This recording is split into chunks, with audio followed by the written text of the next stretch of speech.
அனைவருக்கும் வணக்கம். இன்றைக்கி பல்வேறு வகையான நியூஸ் இருக்குது. சந்தோஷமான நியூஸ் நிறையா இருக்குது, அது போக சோகமான நியூஸ் நிறையா இருக்குது, ஓரளவுக்கு கோவப்படக்கூடிய நியூஸும் இருக்குது. வரிசையாக சேனலுக்குள்ளே ஒன்றா பாருங்கள், ஸ்கிப் பண்ணாமல் பாருங்கள். பார்த்துட்டு வீடியோவை ஒரு 4 பேருக்கு ஷேர் பண்ணி விட்ருங்க. வீடியோக்கு லைக் பண்ணிடுங்க, மறக்காமல் சப்ஸ்கிரைபும் பண்ணிக்கோங்க. உங்களோட கருத்தை மறக்காமல் கமெண்ட்டில் சொல்லிடுங்க. இப்போ பார்த்தீங்கன்னா முதல்ல ஒரு கோவப்படக்கூடிய விஷயத்த என்னன்னு நான் சொல்லிடுறேன். இன்றைக்கி தமிழக வெற்றி கழகத்துக்கான அந்த பெரும்பான்மை அப்படின்ற ஒரு முக்கியமான மேஜிக் நம்பருக்காக 108 நம்ம இருந்த இடத்துல 5 நம்மளுடைய காங்கிரஸ் இணைஞ்சிருக்காங்க. இது பல்வேறு விதங்களை அந்த தமிழ் உணர்வை தூண்டுறவங்களுக்கு கோபத்தை ஒரு பக்கம் ஏற்படுத்திட்டு இருக்கு. உண்மையிலே அந்த ஒரு விஷயத்துல கண்டிப்பா அது பெரிய மைனஸ் இருந்தா கூட தமிழக வெற்றி கழக ஆட்சி அமைகிறதுக்கு இன்னைக்கு விஜய் அவர்களை முதல்வர் ஆக்குறதுக்கு இன்னைக்கு பல்வேறு கட்ட தலைவர்கள், 2ஆம் கட்ட தலைவர்கள் அதுக்கான வேலையை பார்த்துட்டு வர்றாங்க. இது ஒரு பக்கம் இருக்க, இவ்வளோ நாள் காங்கிரஸ் கட்சி திமுகவுடைய கூட்டணியில நீடிச்சுக்கிட்டு இருக்கும்போது பார்த்தீங்கன்னா அவங்களோட அந்த தேர்தல் வேலைக்கு ஆரம்பிக்கிறதுக்கு முன்னாடியே அவங்க தமிழக வெற்றி கழகத்தோட பேசுறாங்கன்னு தெரிஞ்ச உடனே பூத் கமிட்டிக்கு ஆள் இல்லாத கட்சி, ஒரு பிரச்சாரத்துக்கு ஆள் இல்லாத கட்சி, ஒரு தமிழகத்தில் அழிஞ்சு போன கட்சி, இன்னைக்கு எங்களால தான் ஏதோ குத்துயிரும் கொலையுருமா கிடக்கு அப்படின்னு காங்கிரஸ் கட்சி மேல திமுக காரங்க ரொம்ப கடுமையான விமர்சனங்கள்லாம் வச்சாங்க.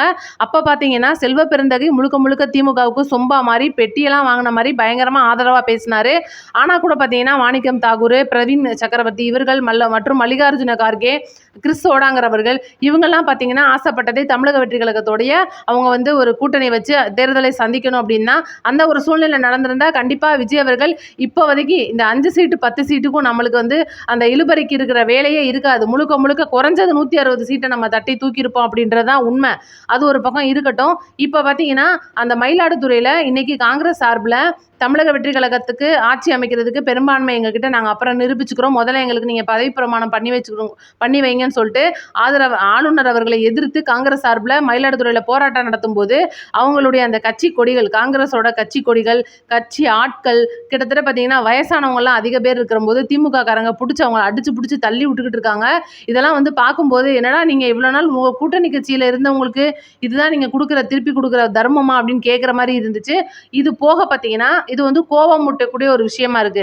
இப்ப நம்மள சோகத்துல ஆழ்த்துற விஷயமா பாத்தீங்கன்னா இன்னைக்கு தமிழக வெற்றி கழக தொண்டர்கள் நிறைய பேர் விஜய் அவர்கள் வீடு முன்னாடி மற்றும் பனையூர் ஆபீஸ் முன்னாடி, அது போக ஆளுநர் அலுவலகத்துக்கு முன்னாடி பயங்கரமா ஒரு போராட்டத்துல குதிக்கிறது, உண்ணாவிரதம் இருக்க போறேன்றது, அழுது புறம்புறது, பெண்கள்லாம் அந்த கண்ணீர் வடிக்கிறத பார்க்கும்போது உண்மையிலே ரொம்பவே வருத்தமா இருக்கு.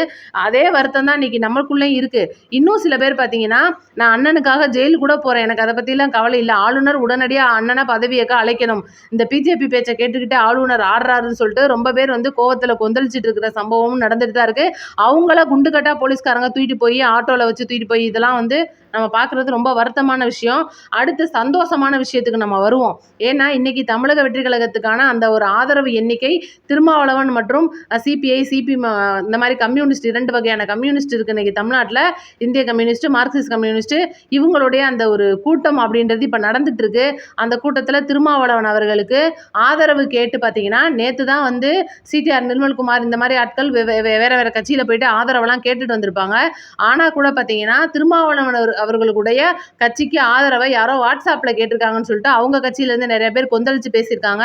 ஆனால் இது முற்றிலும் தவறான விஷயம் அப்படின்றதுதான் உண்மை.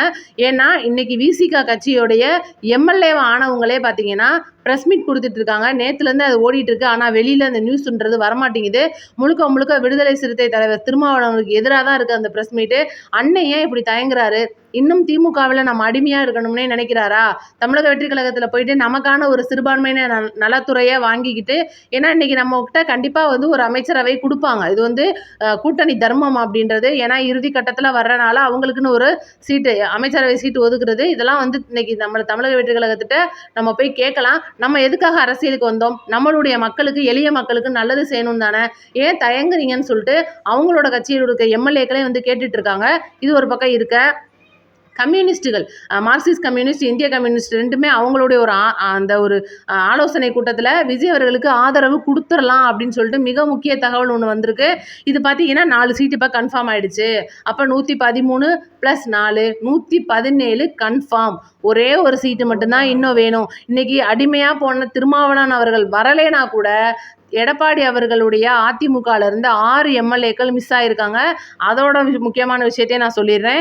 இப்போ ரொம்ப நேரமாக நீங்கள் பார்த்துட்டு இருப்பீங்க, பல்வேறு நியூஸுகள் இல்லாட்டினாலும் கூட ஒரு சில நியூஸில் பட்டினப்பாக்கத்துக்கு விஜய் அவர்களுடைய வீட்டுக்கு ஒருத்தர் மறைமுகமாக வந்து மூஞ்சியை பொத்திட்டு வந்துட்ட மாதிரி போயிட்டு வந்திருக்குமான்னு நீங்கள் பார்த்துருக்கலாம். அந்த நபர் யாருன்னா வேறு யாரும் கிடையாது, அதிமுகவுடைய ஒரு நபர். பேர் வெளியிடக்கூடாதுன்னு சொல்லியிருக்காங்க, அதனால் நான் வெளியே சொல்லலை. அந்த நபர் வந்து பார்த்தீங்கன்னா முழுக்க முழுக்க செங்கோட்டையன் அவர்களுடைய பேச்சுவார்த்தையில் இவ்வளோ நாள் வந்து பார்த்தீங்கன்னா ஃபோனில் பேசிகிட்டு இருந்தவர். இப்போ எல்லாரையுமே பார்த்தீங்கன்னா எடப்பாடி அவர்கள் புதுச்சேரியிலேருந்து சென்னை கிளம்புவீர சொல்லியிருக்காரு. அதுக்கு காரணம் என்னன்றதையும் நான் சொல்லிடுறேன்.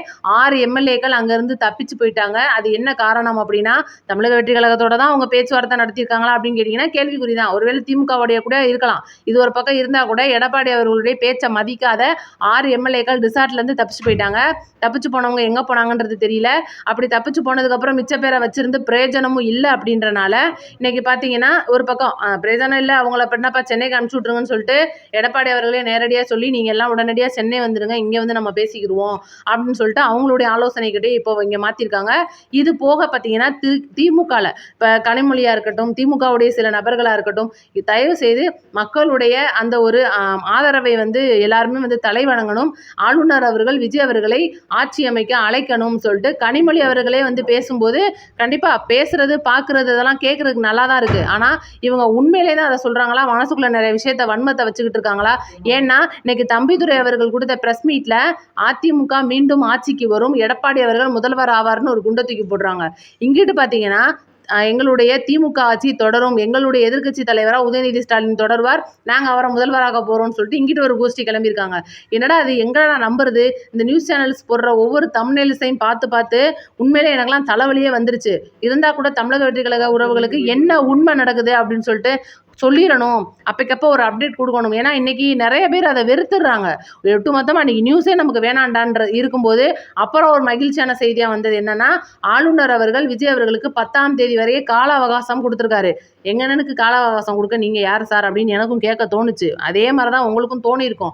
அதில் என்ன விஷயம்னு நீங்கள் கேட்டிங்கன்னா, மே 10ஆம் தேதி வரையே ஸ்டாலின் அவர்களுடைய ஆட்சி அப்படின்றதுக்கான டைமிங் இருக்குது. 10ஆம் தேதிக்குள்ளே வேற ஒரு கட்சின்றவங்க எலெக்ஷன் முடிஞ்ச கையோட பெரும்பான்மையை நிரூபிக்க தவறினால் அங்கே ஆளுநர் ஆட்சி வந்துடும் அப்படின்றது தான் ஆளுநருடைய ஒரு மிகப்பெரிய மிரட்டலாக இருக்குது.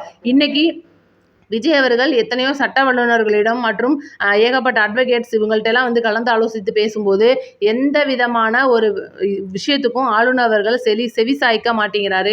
எனக்கு தேவை 118 பேர் அப்படின்னு சொல்லும்போது கடைசி கட்டத்தில் அந்த அதிமுகலேருந்து பிரிஞ்சு போனாங்கன்னு சொன்னேன் பார்த்தீங்களா, அவர்களுடைய பெயரை குறிப்பிடாமல் விஜய் அவர்களுடைய லிஸ்ட்டில் சேர்த்து இவங்கெல்லாம் எங்களுக்கு ஆதரவு தராங்கன்னு சொல்லிட்டு ஆதரவு கடிதத்தை ஆளுநரிடம் கொடுக்க போகிறாரு.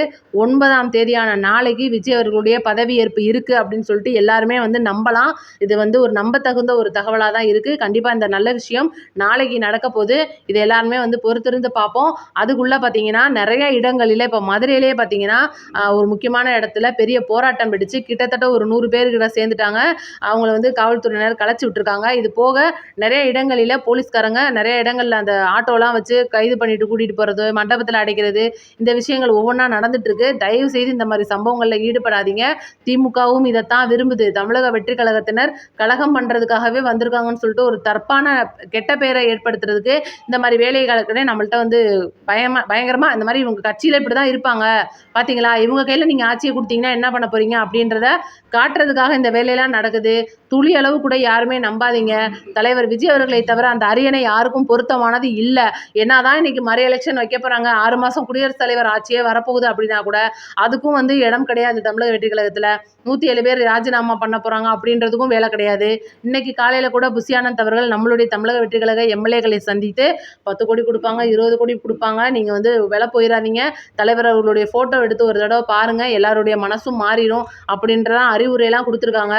நான் புஷியானந்த் அவர்களுக்கு சொல்கிறது என்னென்னா, அண்ணா இன்னைக்கு எங்களை மாதிரி இருக்கிற சாமானிய தொண்டர்களே தலைவர்களை விட்டு போகமாட்டோன்ற நிலைமையில இருக்கும்போது அவ்வளோ தூரம் கஷ்டப்பட்டு விஜய் அவர்களுடைய முகமாக நின்று தெருவாக போய் ஓட்டு கேட்டு ஜெயிச்ச எம்எல்ஏக்கள் எப்படி போவாங்க?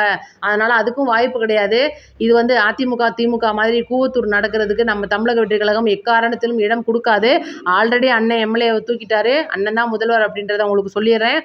மறக்காமல் நம்மளுடைய நோட்டிஃபிகேஷன் ஆன் பண்ணி வைங்க. அடுத்தடுத்த வீடியோவில் டான் வந்துடுறேன். லைக் அண்ட் சப்ஸ்கிரைப் பண்ணிக்கோங்க. நன்றி, வணக்கம்.